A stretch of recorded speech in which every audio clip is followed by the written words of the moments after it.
Alofa lava, and welcome to the Global Bus Figure Success Podcast. I'm Andrew Fa'avali, your host. Every week I'll be chatting with successful Pacific people from across the globe, unpacking their stories and, more importantly, picking out insights, lessons and golden nuggets you can use to live your best life too. So can you just tell us about your upbringing? Where were you born and where were you raised? I was actually born in 260 Beds Road. Oh, okay. In Otara. Yeah. So I was actually born there. My mother was, she did a lot of baking and cooking and that. And how it kind of started off in terms of business was my brother and his friend Na. Na used to sell donuts, just the door-to-door. Raro donuts. Raro donuts. And my brother used to go with him. And Na said to my brother, "Hey man, doesn't your mum bake and cook? Like, maybe you should do something the same." So he went home. My mother actually started baking foods, and they'd in that, those big brown boxes. Yeah. And they'd just keep walking, door to door knocking, and just selling food. And then from there, my mother kind of took it to another level, because Otara Flea Market back then was in Te Puke Hall in the 70s. And it was just clothing. It was just stuff from like your boot, you know what I mean? Ornaments and all that kind of stuff. But my mother was the first one to actually get a permit to actually sell food at Te Puke Hall in Otara. Then it came outside, Into the car which park. is now the Otara Flea Market. And that was back in the 70s. So it kind of went from there. I would have been about maybe 3 or 4 then. Yeah. But always knowing that, man, she does nothing else but bake and cook. And then she took it to another level, and then that's how she got the first Pacific Island restaurant in Auckland, 18 Copper Pass Road, which is why I went to Auckland Boys Grammar. All right, so your mum what was she doing when your mate Ngā suggested to go and door-to-door knock? She worked in Penrose at, I think it's called Forest Products. Oh, yeah? Which Factory? Factory worker back then, yeah. So from factory worker and then the suggestion to go door-to-door knocking. Yeah. Who went around doing the door knocking? My brother. Yeah, he would have been about 14 Oh, yeah. or 15 back then. Just really confident. Yeah. So, because he had been around with Na doing it, he kind of had already modeled that and kind of went, man, I can do this. All I have to do is just go parallel with him, just partner up with him and do it. Yeah. Cool. So how long between going from Penrose in the factory, then door knocking, and then for your mum to have seen the business opportunity? Because it feels like there's a big reflection in what you've done as well as your mum's, in terms of your mum's life as well. You going from the railway track and then giving it a go yourself, and now you've got a massive... When I was about 4, all I remember is her baking a lot, and my brother, who's actually 8 years older than me, so he was about 12, he was going with the brown box. I remember the brown box, it had something bakery on it, but you'd open it up and should have like cakes and all different types of baking foods in there that he would go and sell alongside Na. So that was the first thing I kind of noticed. And then waking up early in the morning and it's just me and him, or me and my dad, because she's out at the Otara Flea Market selling food. So your mum was a hustler? Yeah, pretty much. I mean, it comes with everything, like it's just the sacrifice. And that's where I say to my children, because they wonder, oh man, why does he work so hard?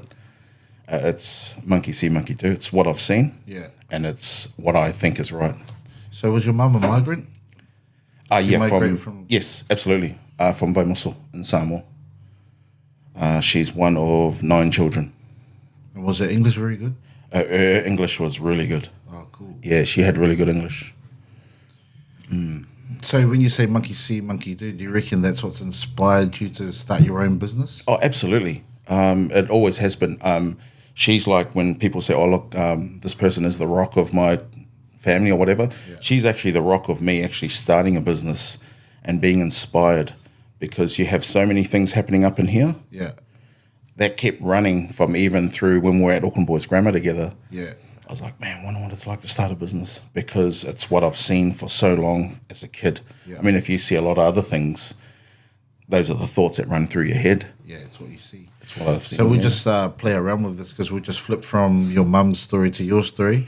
So can you just give us a brief outline of what you're doing now then and how you came to be in as a director of railway track services? Well, how it started was I started doing FIFO for 9.5, maybe 6 months short of 10 years. And I got approached by another bloke who owns UTM, United Traffic Management. Yeah.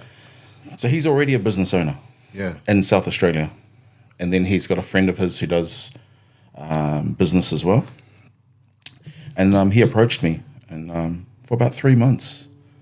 And I actually wasn't interested at that time because I was flying all over Australia except Tasmania, just going from state to state, finding work. But the main thing for me is everything that exists with FIFO, I knew what I had to do for me in order to provide and protect for my family.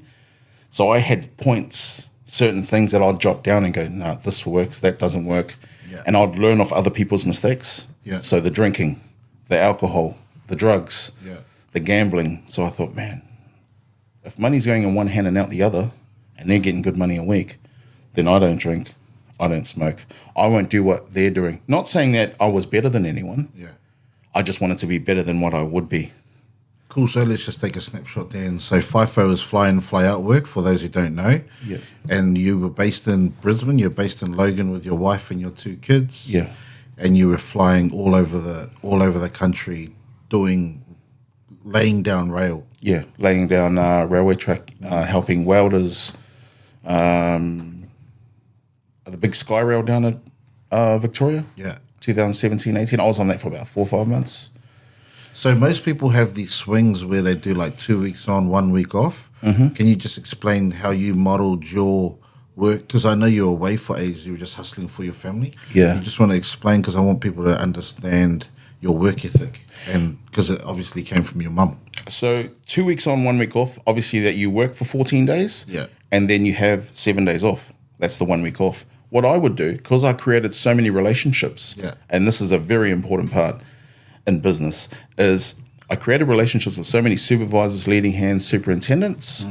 When I went to get the work and find the work, it was a bit more easier to get it. And what I would do is, if I worked 2 weeks in WA, and then I rang a supervisor or superintendent in Melbourne, and that's my week off, I'd skip Brisbane, tell my wife on my week off, I said, I'll see you on the next round. I'll fly down to Melbourne, work there for 7 days, then fly back to Western Australia, work there for another 2 weeks, and then maybe on that week off, I'd then go home. But I didn't want to be governed by the clock, if that makes sense. So I'd still do my block, but on my week off, I wanted to have that opportunity to go, do I want to work or not? And I'd set it up during the 2 weeks. So that's hard work, though. I think we need to paint the picture that you're out, you got massive steel cap boots, you're in the dust, you're often in like rural Victoria or wherever, like it's dusty, it's hard work, it's tough work, and you're doing swings of like 3 weeks in a row.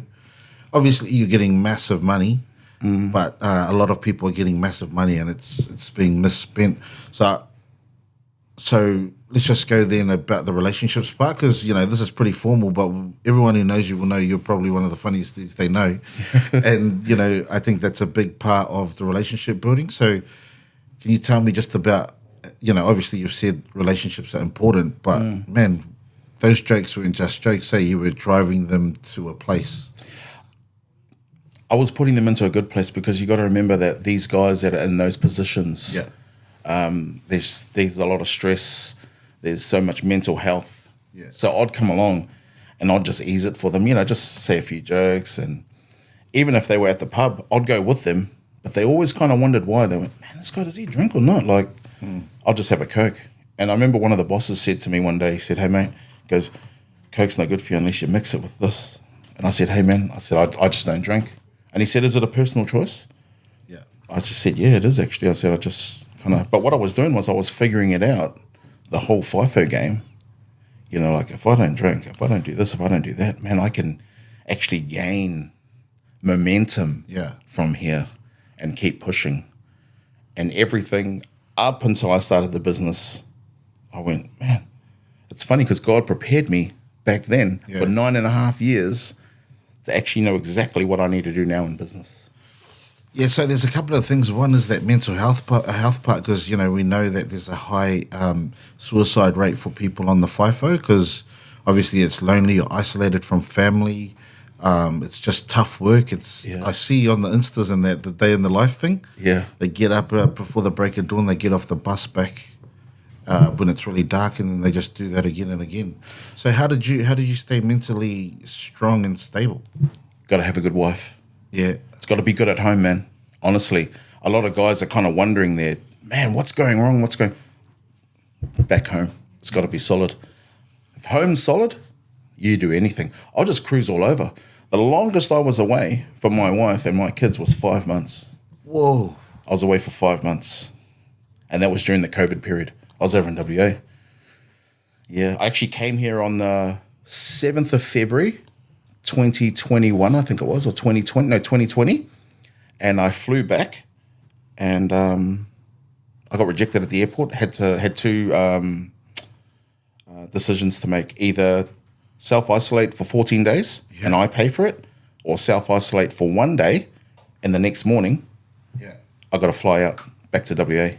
Because WA at that time in Perth was, what do you call it? They were on lockdown. And I flew back on the Friday. So I went from Solomon to Paraburdoo to Perth, stayed in Perth one night, flew to Brisbane, and they rejected me. So I stayed there for one night, then flew back the next day. Bro, what was driving you? Just my kids.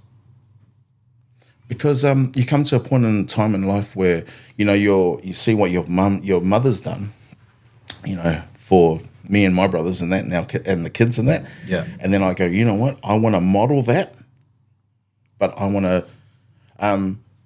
to dissect all the good things. Yeah. When I say all the good things, there were a few bad things in there. Like, you know what I'm talking about. You know. No. So all those hidings in that, it's like, not for my kids. I can actually do something a bit better to them and maybe talk to them. Like a stern talking or something. But like, so I really wanted to dissect. I just really push and drive. But your heart has to be aligned with your brain. It can't be going two separate ways. Otherwise, the work ethic. Because, man, honestly, guys would look at me and go, man, how's he getting work? Because they judge a book by its cover. You know what I mean? But they don't realize, mate, I said, everyone can do anything. If you got that and that aligned together, you do whatever you want. So I feel like, that judge the book by its cover, you play on that because you walk in here with socks and jandals, with your shades on. This is kind of the time where we can do it, but you don't look like the traditional business owner who used to wear suki and pointy black shoes, buffed out with, you know what I mean? Like we were back at school and stuff. But so, are you playing against that whole image? Yeah, I just want to be comfortable. Yeah, you know what I mean. I just don't want to go out and portray that I am this person. I want to be original, and not aftermarket, if that makes sense. I don't want to be this person and then I become this person. Yeah, and then I have to change clothing and attire and everything. No. I still want to be me. And I'm comfortable exactly with a t-shirt, shorts, socks and jandals. I mean, that's just how I am. That's just. So was it the same then? You know how you got a really big sense of humor, and I'm sure you were cracking up all the guys on the rail. Did you tell the same jokes whether you're on the rail or you're in the office talking to the superintendent and stuff? Yeah, that'd be a bit more cleaner. Yeah. If that makes sense. Yeah. If you're talking to a super and that, it's really just developing relationships with them. Even just ask him, it's the snowball effect. Yeah. You ask him, how's his day? Yeah. You don't even know him from a bar of soap. Then you ask him the next day, hey, how's your day? And then you go off on your week off and you come back and you go, hey, how's your week off? Yeah. Now you're building. Because now he's thinking, okay, this guy's actually asking me how was my week off, and I went fishing. Like he went fishing on his week off. I went fishing, and then I like fishing too. Now you got something in common. Yeah. So did you do any selling of your mum's cooking? No, But you just watched it. I just watched. I just visualized like, man, shucks, they work so hard. I remember being like 8 years old, sitting in the restaurant, Yeah. 18 Kapa Pass Road, Yeah. and saying to myself, does she sleep? Yeah. You know, because she would work. Our restaurant would close. Our restaurant was actually next to the Astor Hotel, opposite the, what was it? The Empire. Yeah, the Empire, across the road. Newmarket. Yeah, Kapa Pass. Kapa Pass. So what happened was there were a lot of gang members in there at night that would drink, and then we would finish and close up at 11. About 11:30, 11:45, Yeah. you'd hear knocks at the door. You know, and because we lived upstairs, someone would go down. Okay, so let's go into the restaurant part. But bro, your brain's a little bit particular. You know, the Astor Hotel, 280 Beards Road, 21st of February, 2020. All this, is that how your brain works? Or? Yeah, pretty much. I go off numbers. Oh, yeah. And I go off dates. So say, for example, if someone asked me today, like, okay, it's 11:36 now, 1st of June, 2023. I won't forget that. Really? So if someone asks me, hey, did you do a podcast? I go, yeah, 1st of June. I did it with Andrew. They go, oh, yeah, when? I said, at 11:36 a.m. And I do that because it tells my brain that moment of time on that day, particular day, no one can take that away from me. If that makes sense. That's where I was. I was doing that. If that makes sense. Yeah, so do you toggle, like, because I kind of do this, I'm like really particular, and then in the macro, so it's really significant in the micro, but in the macro it means nothing. Do you know what I mean? Yeah. You know, That's like just, even yeah. this business here, I used to say to the old GM, like, but you know what? Like we'll be down in the weeds and we'll be like, oh, okay, we got to do this, and then I'd just lean back and say, but you know what? It all doesn't matter. Yeah, absolutely. You know what I mean? No, I know exactly what you're saying. Yeah, because that's just for my own. Yeah. It means nothing to. It means everything, but it also means nothing. Yeah. You know what I mean? Like, Yeah, absolutely. it's weird. I guess that's just a philosophy thing. But I just go off timelines, Yeah. numbers, and I thrive on that. I really do. Yeah, because 280, you know, all the. Yeah. I would say let's go to the restaurant then. Your mum decided that this is a big jump for her, eh? Let's paint the picture. She's come from Beards Road in Otara, Yep. right? Where all the Pacific people are starting to migrate down to. Yep. She's going the opposite way, going back into the city, but she's not going residential. She's going commercial now. So she's got to take up a commercial lease. Mm-hmm. She's got to get a commercial kitchen, and she's got to know that what she bakes will be able to pay that and make the family thrive. Yes, absolutely. So she's got heaps of courage. Oh yeah, 100%. So what do you reckon about that? She had a lot of family. Yeah. So I had cousins from Samoa. My oldest brother, Gordon, he flew in from Samoa. Mind you, in Samoa, he's already working at one of my auntie's restaurants over there or in the market or whatever they're doing, but he knew how to cook. He was 19 when he came to Samoa in 1982, and he's the oldest out of us. So he came over, and now it's just adding fuel to the fire, if that makes sense. Because I've seen my mother work. Yeah. I've seen my brother do what he does. Yeah. You know, now I'm looking at my older brother. Yeah. Now I've got other cousins and they're coming in. Yeah. Now they're all working. And now I'm sitting there thinking, shucks, I want to be doing something like this. Not business-wise, but I want to get involved. I want to be involved in the business. Yeah. So I would wash all the dishes, dry all the dishes. I'd actually follow my mum behind. So when it comes to having a childhood, we didn't really have one. Our childhood was in the restaurant, cleaning up, going straight to school. Look, and sometimes I had to miss school. My mother would say to me, you're not going to school today, or you're not going to school today or tomorrow. We're busy. We got this on, da-da-da-da. I need you downstairs. That type of thing. Cool. So let's talk about school, but soon, because we both went to Auckland Grammar and you were entrepreneurial then. We know you were selling WWF wrestling videotapes and stuff to the Chinese that were recorded from the TV. So this entrepreneurial thing, I know about it from a long time ago. But let's talk about your son then. Yeah. Because Gigi is 14 years old and working on the tracks in and amongst going to school. People will probably think that's controversial. So let's think about what you're thinking about and why you're doing that for your son. Because I can see your backstory matches too. Yeah. So do you mind talking about? Oh, that's absolutely, it's okay. Yeah, no worries. So when he was about 7, I actually found a piece of paper in his room. I've still got it now. And it said, wait till I get a job on the railway. Because I had indented that into his brain that that's where he'll be working. Yeah. I then had a discussion with my wife. My daughter was still at school. She was kind of just coming off school going to uni. Yeah. And they disagreed. And they said, no, we want him to be an engineer. We want him to be this. I said, hey, that's fine. But when you, in this industry, you start from the ground first. You are a labourer. And that's where I want him to be. So as that manifested, as soon as the business was up and going, he became one of the employees.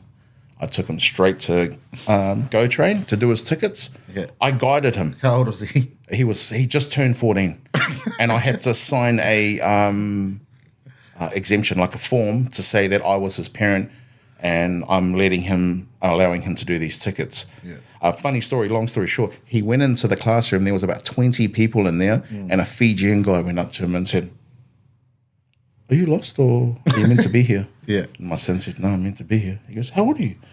And he goes, "I just turned 14." And he goes, "Oh." So anyway, they were kind of talking and that, and everyone was the topic was on him, like, what is he doing, at that age. But I wanted to show him what I had been doing for 9.5 years. And I'll never forget, after he got his tickets, his first job was up in Cairns for about 3 weeks. Yeah. And he was declipping railway track. And you got a 9-pound hammer, you're 14 years old, it's 37 degrees in the heat, it's about 3:30 in the afternoon, and he's swinging to hit these clips off.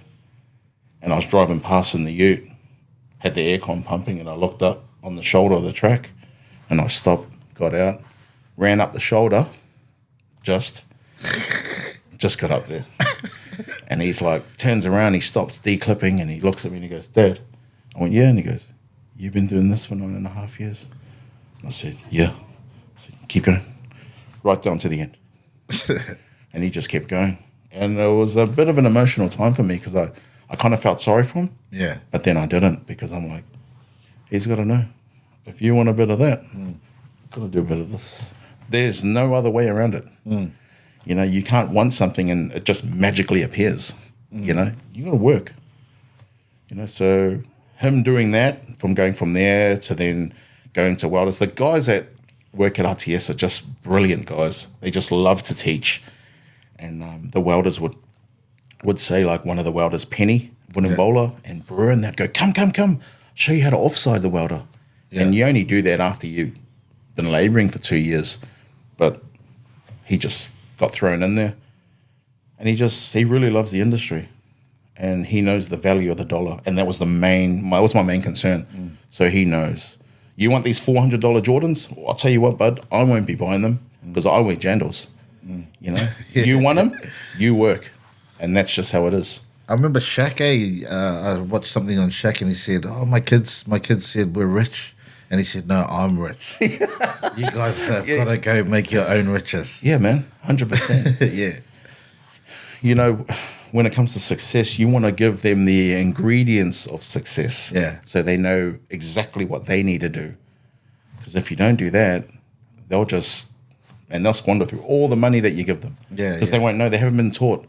I mean, I don't want to really go off the topic, but just in terms of that subject, what we're talking about now, you know, when you have parents and you have kids, and the parents say, "Hey, give me your paycheck." And then they give back the child $100 for the week. They're actually teaching them nothing. You know what I mean? Yeah. Because it's just giving and then giving back. They don't know how to save. They don't know how to do anything. You know, so this way, his account is connected to mine. Yeah. I monitor it for him. I guide him just so he knows. Yeah, and you know, it's not a shot in the dark to say that, you know, he's obviously making a lot of money because he's out on the tracks and stuff. But I think it's around the financial literacy. And you know, the other day I checked on ABN Lookup, and I just searched Pasifika, the term, Yeah. and there were like 115 Pasifika businesses with Pasifika, and it's a massive. So what I'm kind of getting is that a lot of Pasifika people are getting into business, and like obviously we're in business, and then I'm wondering how do we deal with it as parents who haven't come up, our parents of, well, you're different, but, my dad worked in the steel mill, my mum worked in a wholesale shop. So how do we then teach our kids about business, but also about financial literacy and stuff like that?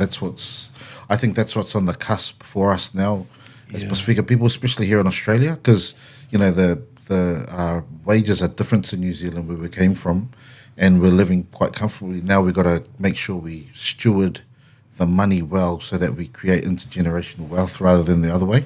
Yeah. So that'll be interesting to watch. But I know that, obviously, Liana, your wife, disagrees with, Gigi coming out of school or going in and out of school. Yeah. But, it'll be interesting to see.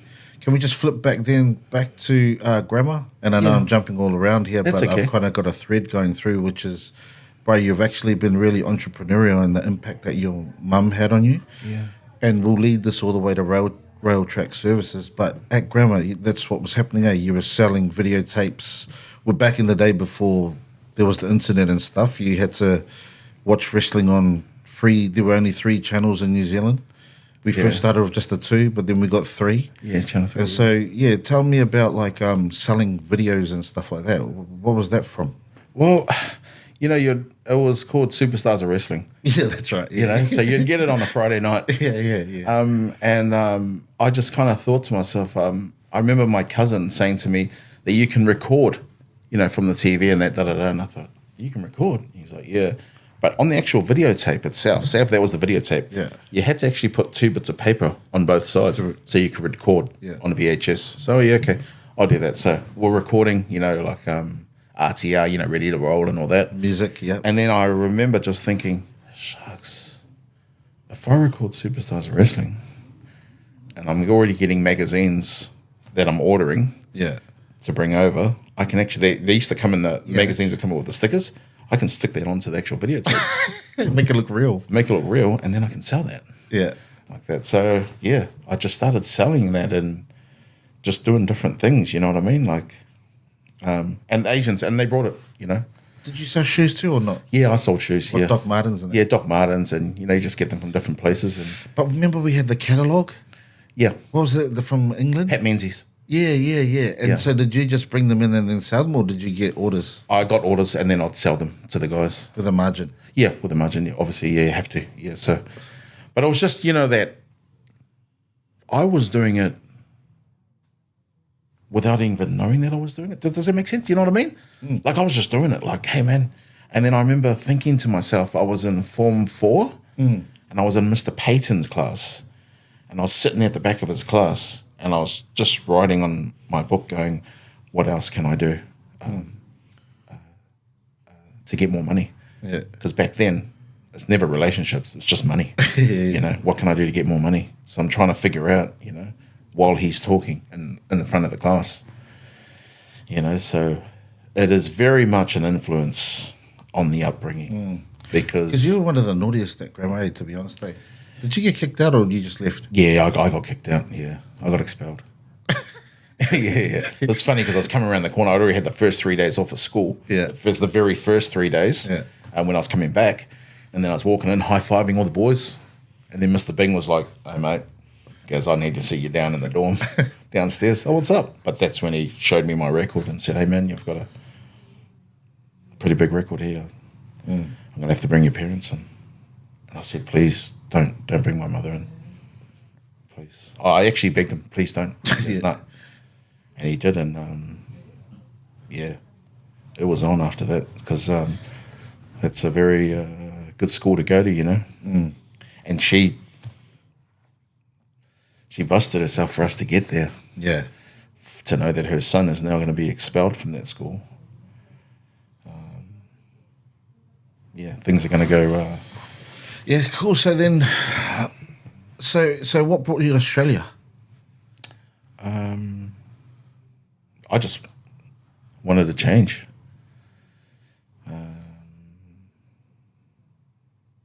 Everyone's moving to Aussie during that time. It was the end of 2008, and I'm still I was at Air New Zealand for like 10 years. Doing the baggage handling? No, I was actually in engineering.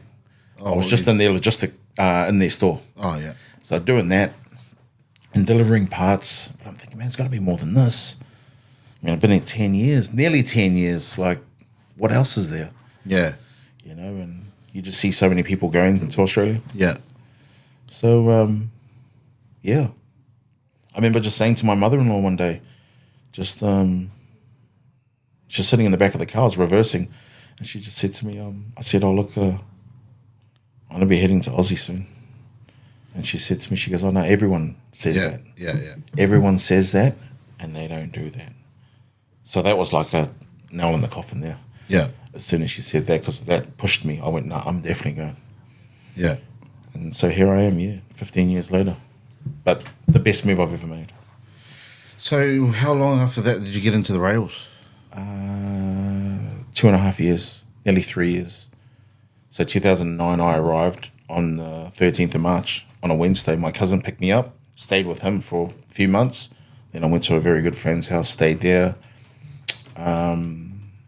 Worked at Arnott's Biscuit Factory for 8 months. And then I went to Toll, and I just loaded containers on a forklift. And then a very, very good friend of mine, Tomo, I'll never forget him. He asked me one day, he said, do you want to jump on a rail? I said, no, man, no, it's all right. I still got a forklift job. And because it's good coin. He goes, you can potentially get, he goes, oh, well, I worked a weekend. Because he had worked before me. Yeah. Because I worked for 2 days, Saturday, Sunday, and I got just over $1,200. And I said, what? So that kind of changed my thought about it. And then I started working on there, went and worked where he worked. And then he kind of scaled back a bit and then went back to doing what, because he's actually a qualified electrician. He went back and did what he was doing, but I carried on.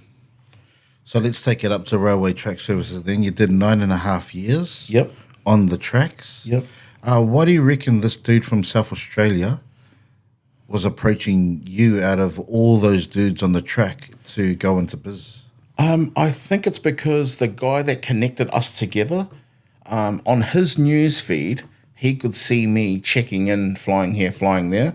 So I think he asked him and said, hey, man, who's this guy that's, oh, no, he knows everyone, this bloke. Yeah. He's talking about me.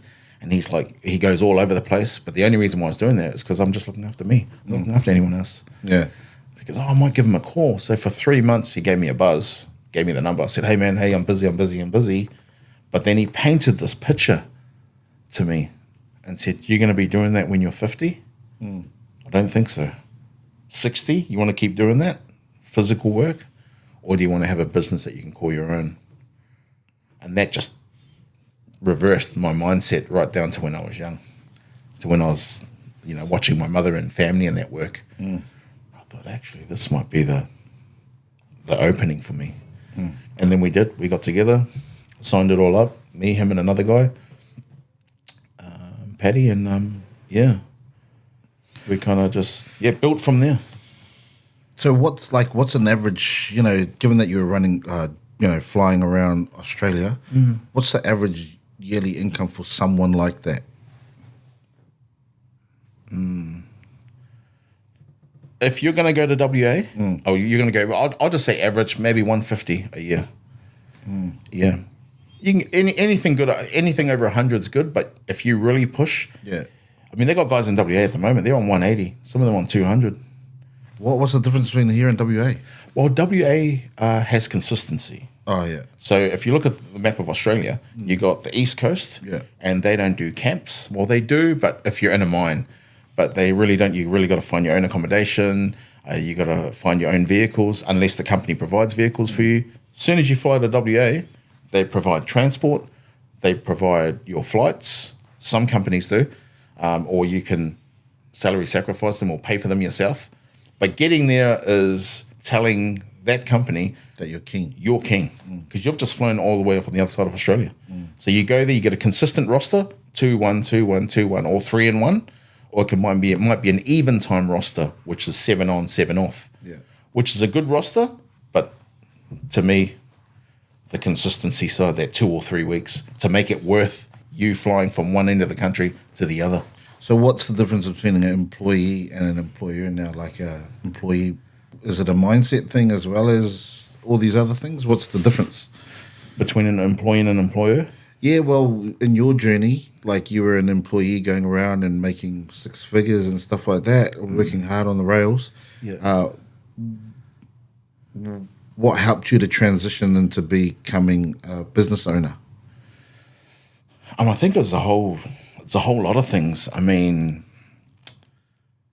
just all the ingredients over the 9.5 years put together. Yeah. All the positive things are all the things that wanted me to kind of push to being an entrepreneur, well, a business owner. Yeah. And you kind of, I mean, like I started on the table, kitchen table with my laptop. My daughter was just kind of coming out of school, and I was like, "Oh, can you help me with this? I just want to see if I can try and I want to put these words together. If you can give me a hand." And she was just coming out of school, Yeah. and she still works for me now. But you know what I mean? Like you just kind of you're trying to build it up. And when I look back at all those times, all those events that actually happened, those are the things that will mold you into being a entrepreneur or business owner as such. Yeah. So you're finding it exciting? What's it like? Because people say that being a business owner now you're responsible for paying heaps of people, for getting your own business, for making sure you got contracts and feeding your family. Is it a fun ride, or what is it like, especially for those people who? Because I feel like a lot of people are thinking about it, and in fact, here in Australia, especially, there's no better time. Yeah. Because there's labour shortages everywhere and all these other contextual things. What do you reckon? What do you say to those people? Man, just give it your all. I mean, honestly, like anyone can do anything, and I always say that, But I think it's sometimes it's when people, it's the fear of the unknown. Because if someone has never been into that area before, Yeah. and the lights are turned off, they're not going to walk in there until someone turns the lights on. The lights meaning this. So everyone's got one of these. It's a 3-pound brain. I mean, everyone needs to it's the mindset. It needs to be changed. And when I say needs to be changed, people just need to have that leap of faith.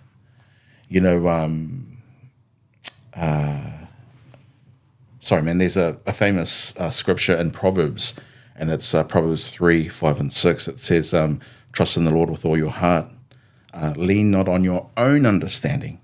In all your ways acknowledge him, and he will set your path straight. And that path is that path to where you want to be led to.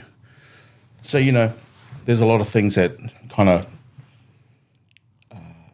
when I talk about a cake, I talk about all the ingredients that get put in there to make the perfect cake, for someone to be successful. And, to be honest with you, I feel very uncomfortable when I'm talking to certain people and they go, "Oh, you a business owner?" Like, know yourself. I mean, we've known each other for years, but say when I don't know, it's just me when Balinga goes, "Oh, hey man, you're the owner of," I know I am, but I actually don't like projecting that out and saying, yeah, that's me. I like being with the brothers, if that makes sense, Is it because it's better to be underestimated than over promise and under deliver? Yeah, pretty much, yeah. I just kind of want to still be me. And I feel very comfortable in my own skin prior to being a business owner. If that makes sense? Yeah. Like, I just kind of want to, I worked up north one time, and another guy didn't even realize I was part owner, and I was happy for that. And then about 3-4 days later, he came up to me, tapped me on the shoulder, and he goes, "Hey, you one of the owners here?"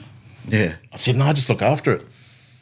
Because I was still in my orange shirt, Yeah. jeans and work boots, you know what I mean? I still like to roll that way, But does it say something about us that he thought you weren't the boss? Yeah, it does, yeah. He thought, I don't know, another bloke owned it, which is fine. And that's no drama. I got no problem with that. Yeah. No, it's quite funny. Okay, so tell us about railway, like just a bit more detail. You got crews all over Australia getting into rail, doing contracts for you. Yeah, yeah. As I said before, it's sporadic work. Yeah. So But how many on the books? we've had 148, maybe 156 all up. Wow. On the books. Across Australia, and I saw you do New Zealand too. Yeah, there's a few in New Zealand, but like it's sporadic work. Yeah, yeah, So it's stop, start, unless you get a roster, yeah. which we will be going on to, and then it's more attractive that way. Do you mind saying what the numbers are? What do you guys? Look, this year, I haven't really checked. I think we're up to like maybe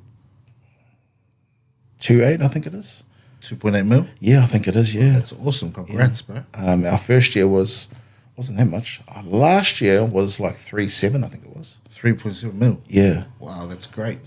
yeah. But I always just detach that away from my own Yeah. personal. If that, do you know what I mean? Yeah. So I never. what is it like to go into the seven figures and that, and those are just numbers that kind of blew our mind when we were young and growing up. Even 150, 180 is a massive number to be thinking about. But now, and I know it's top line, it's revenue, it's not net profit or anything like that. But still, to be turning over 3.8 mil, man, what does that make you feel? It really doesn't, because I don't have enough time to congratulate myself or applaud myself. I don't need the hand claps for me. I don't go out and clap for myself. I just I said that there will be done somewhere else. I just got to keep pushing. And people might be thinking we're talking about money for money, but really money is a byproduct of the value that you're giving the world. Yeah. If no one wants to buy anything off you, if you're not going to make life better for someone else. Yeah. So, often people think like that, oh man, they're just talking about money. They're not really. I think that's actually one of the things that holds us back from being, having intergenerational wealth and financial literacy. Financial literacy is our perception of money, and that it's all negative and it's bad. And if you talk about it, you're greedy and you're actually ungodly. Man, 100%. There was another bloke reckons that if you talk about money, it's in the Māori terms they call it tapu. You know what I mean? It shouldn't be talked about. But man, I'll tell you what, I said, like sometimes just off the record, eh? Well, we're on the record. yeah, we've got to stay on the record, but you can go off the record in your brain. What I'm saying is they go, oh look, he doesn't want that, he wants your heart. Hey, that's cool, man. But I'll tell you what, when I ring up Telstra and I speak to Ronan at Telstra and I tell him that I have $0, but I want to pay my Telstra bill with my heart, I said, that don't work. That don't work. Yeah. Okay, we've got to be very realistic here. Yeah. And I'll tell you what, and I said that to my wife. She's like, oh, but he's after your heart. I said, yeah, I know. I understand that. But as I said, I can't, Ronan don't accept that as a payment for the Telstra bill. And so she kind of laughed and knew what I was talking about. So is this the theology thing around, faith without works is dead? Yeah. And works without faith is also dead. Exactly. 110%. Yeah. So, it's like the main thing I love doing is going out with my family and just sharing it with them. 20 of us, 10 of us, 15, whoever, and going, hey, man, I'll do this. And that's my way of giving back to them. They're like, oh, no, we're all paying individually. No, man. And what about even your workers, the ones up in Mackay and Cairns and stuff? You're also giving them an opportunity to get employment. Like we talked about that before. What is it like to be able to provide a role for someone to feed their family? Honestly, I love it. I love watching their stories when they're with their family, they're doing things and they're spending their money wisely, But when you say I give them an opportunity, I just love the two-way street. I give them an opportunity, but then they get to represent our brand out there. And the Indigenous boys, man, honestly, in all my time on rail, I've never, ever heard one of them complain about the heat. That's how they can stay out there with the long shirts, all geared up, cutting track, building track, you know what I mean, welding. Yeah. Because they're made for this. Yeah. They're made for this industry. You know, and there's so many families. They're all generational. You know, they're not, well, predominantly generational. Some of them have just kind of come off from different industries, but 99% of them have got an uncle, a brother, a cousin, a nephew, a son in this game. So yeah, no. So there's a couple of themes that I'm seeing. Like, obviously, your mum was really entrepreneurial, and she's a good. Well, first she was just a good baker. Well, not just a good baker, but she was a good baker. But what she did was she had courage and encouragement by some Cook Island dude, Cook Island young kid, selling donuts door to door, and encouragement and an idea to take her skills to the market. So then it went door to door, then it went to Puki Hall, then it went to a restaurant. That's an amazing story. Yeah. And I kind of feel like, you know, Liana's one of the best bakers there is out there. You know, your wife, and now you guys are on this entrepreneurial journey too. And the other theme that I've kind of heard from your story is you just want to be authentic. You just want to stay you. You know, you talk about an aftermarket version of yourself, and you just want to be the original version all the way through. Yeah, absolutely. So in terms of those two things and success, because even, you know, the family thing, so Gordon, your brother, was flown from Samoa here. Yeah. Then you had heaps of cousins to come in. Now that you've started RTS, you had your laptop on the table, and then you asked Liana for some help. I asked my daughter. Yeah. Serafina. Fina, for some help. And now Liana left a really good job in the youth sector. Yep. To jump into your business. Yep. And Fina, while she's studying, is also helping in the business. Yep. And then Gigi obviously has been working on the rail while still being at high school. Yes. And my daughter's husband, Josiah, he's got his tickets, but he loves to do his own thing. So he's out there doing his thing. But whenever he wants to jump on, he can. He's fully compliant to work on the rail. But he's his own man. A very beautiful man too. He's a very good guy. And he'll go do his own thing. And then I always ask him, just to be fair, I say, hey, if there's weekend work here or there's work during the week, if you want to work, I never force anything on him. People who know you will know you're really generous and that you're really family focused. You know, obviously you got that from your mum, and you're going to try to maintain that all the way through. Yeah. Do you reckon it's a pillar of your success? Yeah, it is. You just got to, you know, when people give, it's the motive behind the giving. A lot of people's motives are not aligned head to the heart. They want to give, but they also want to receive. And that's just, man, to me, that's hideous. You want to give, and then leave it and then keep pushing. Because the motive behind that, if you give, some people give like that, some people give like this. You actually got to give like that. And when you do give like that and you walk away and you say to God, hey, man, you know, that's why they call it God's timing, perfect timing. So whenever you give something back to me, which is whenever, that's fine. But I'll keep giving, and I'll just keep doing what I need to do here as a student, and him, you know, steering that ship. I'll just keep doing what I need to do. Because at the end of the day, man, there's so many people out there. We just have to look around in the communities that are worse off than us. You know, even just a roof over your head with no furniture, a blanket and maybe a mattress, you still got to be grateful. And to show gratitude to not just anything, but everything, that's how I operate. I make sure any opportunity, whatever it is, I don't do it for the likes or for the love hearts or whatever it is. I just do it because it's genuinely done, because it was genuinely shown to me. Yeah, so I just want to, this is coming towards the last points, because I'm on your social media, and I love just because you like to share your lessons with everyone, and sometimes they might come off pretty blunt and frank, eh? Yeah. But you don't care about what people think. Not really. I just kind of just keep pushing forward, because the narrative needs to change. You know what I mean? Because there's too many people. There's so much negativity in this world with everything. You know, like I just want to do what I need to do. If people jump on, they jump on. If they don't, that's fine. You know, I always say in our household we have this thing: stay in your own lane. You know, no crossing wires. You just stay in your own lane, do what you need to do, and keep pushing. But that's kind of come with faith as well, you know, and with my belief in God, you know, so.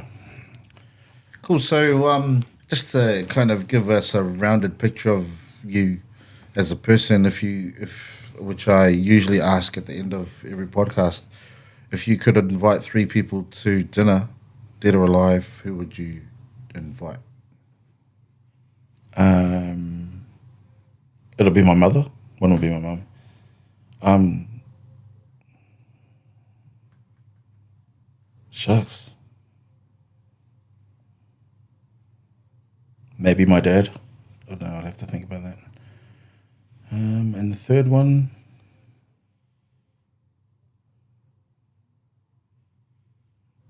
I really don't know, to be honest. Sorry, man. Just maybe my mum should probably be Or take all three. Yeah, should talk for all three people. Is that where you got the gift of the gab? Yeah, pretty much. She had very, very good English. Like, she was just very well spoken. Yeah. She could project her words well. And going to Newmarket Primary, you know what I mean? Then going to Auckland Normal Intermediate down at Poranui Street at the back of Teachers Training College, then going to Auckland Grammar. Those are three Palangi schools. So people kind of go, when they talk to me over the phone, and then they see me in the physical, oh, sorry, what was it? Oh, no, just... So let's just touch on that before we wrap up. So those schools that you mentioned, Newmarket Primary, Auckland Normal, and then Auckland Grammar, especially back in the day when it was probably in the 80s and 80s and 90s, these were predominantly white areas and schools. Yeah. So, you know, like when we go outside of our cultures, or if we go outside of our, you know, demographics or our postcodes, whatever it's called, people get really uncomfortable. Were you uncomfortable? No. I was fine. Because you have those two hats, you know. You go back to out south and hang out with all the cousins and do what you need to do there. And then you come back into school and you just realign yourself again. You know what I mean? Some people will say that's like selling out, but you're saying in this, you're authentic all the way through, eh? Have to be. Yeah. I mean, the only way I made 3.7 million was doing that. Do you know what I mean? Like that. And in that term, you know? Yeah. I couldn't, because if we just drown ourselves in the culture side of things, once we go to a new area, those lights are still turned off. They have to be turned on in order for us to adapt to that, and then get new ideas, new perspective, and just a new brain, and go, hey, man, you know what? I didn't know you could do this. He goes, yeah, that's because you've been here for so long. You need to actually come out of that circle and just hang around. You know, there's an old saying, you hang around the barbershop, sooner or later you're going to get a haircut. Yeah. You know what I mean? So that's exactly what's happened. And I was very comfortable doing it then, and I'm very comfortable doing it now. Cool, man. Thanks so much, bro. Like, any last pieces of advice in terms of your journey around other people who are looking to get into entrepreneurship, or even just trying to up the success and the fruits of their lives, given that God's given us one short little series of moments on this earth? Yeah, man.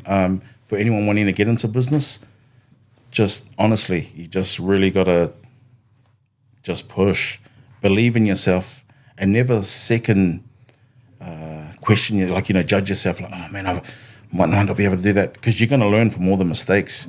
You know, without struggle, there's no success. You know what I mean? Type of thing. So you really got to just keep pushing, believing in yourself, and just especially to the Pacifica and all the indigenous that are out there, man, they're very smart and intelligent people, but the thing is, they've never been told that. You know, so it can be done. Yeah. Cool. Well, thanks, G. Essentially, what I've heard from you is, you know, exactly your words of wisdom is that, you know, I heard you say God's timing, and you had 9.5 years of doing hard labor away from your family, all across Australia in the heat, you know, laying down and building rail. And so, you know, what I got from that, though, was that I can guess, because I was asking about your mental stability and why your mental health didn't decline. Yeah. And I reckon it was because your gratitude, and then you're grateful for God and the blessings, rather than looking at what you don't have, which is away from family and all that, and you get into a hole. I reckon you've got a good bigger picture. You've got obviously got good family networks, and you've got a lot of courage. Oh, man, honestly, Andrew, just before I go, number one is always God. Yeah. Number two is the covenant between yourself, your wife, and God, and that's the triangle. And that's the block. That is the pillar of success. That is not the business, not what I'm doing, but that there is what filters down. And then the kids, You know what I mean? Because all that stuff there is all part of my belief and the belief system that I have. And that's number one, is all made upstairs. Without being grateful, without having gratitude, man, what type of person is someone going to be, without having those traits inside them? And it's got to be rooted deep, deep, deep down in your heart. You know what I mean? So thank you very much for having me anyway, Andrew. Appreciate it. Yeah, we'll drop the mic on that. Thanks, Us. Too easy. So that's the episode for this week. I hope you could resonate with some of Gillette's journey of success and hope you picked up some tips and insights for your own personal success. As you would have heard, Gillette is an observant guy. He watches, he tests, and he makes moves, but he really prefers to stay incognito and undercover. Don't underestimate him though. He's an intelligent guy who knows exactly what he needs to do for where he wants to be. I reckon the most pertinent point for me was that hard work and work ethic pays off. This is a guy who swung a massive hammer on railway tracks in the Australian desert, often in sweltering heat, with all the protective gears on for 9.5 years, and sometimes for 3, 4, 5 weeks on end, even up to 5 months straight, being away from his family who were back here in Logan and Brisbane, but really connected to them because they were in his heart and they were his intrinsic motivation to do what he had to do. What a guy and what a product of his environment, given his mum had passed down those lessons, and it seems like Liana and himself are passing the same ones down to their kids. So shout out to Liana, Gillette's wife, who, like Gillette's mum, happens to be an amazing baker, maybe one of the best in the whole world. And also his children, Serafina, her husband, Josiah, and Gigi. Lastly, if you did take anything away, please subscribe and like on Apple, Spotify, and any other platform that you use to listen to these podcasts, and jump on our social media too to stay connected. Our handle is Manawai's Group, or one word, across Insta, Facebook, and TikTok. Thanks to our team, Anne, Matalena, and Sol, for putting this together. Hope you enjoyed the episode. Catch you next week. God bless and have a good week.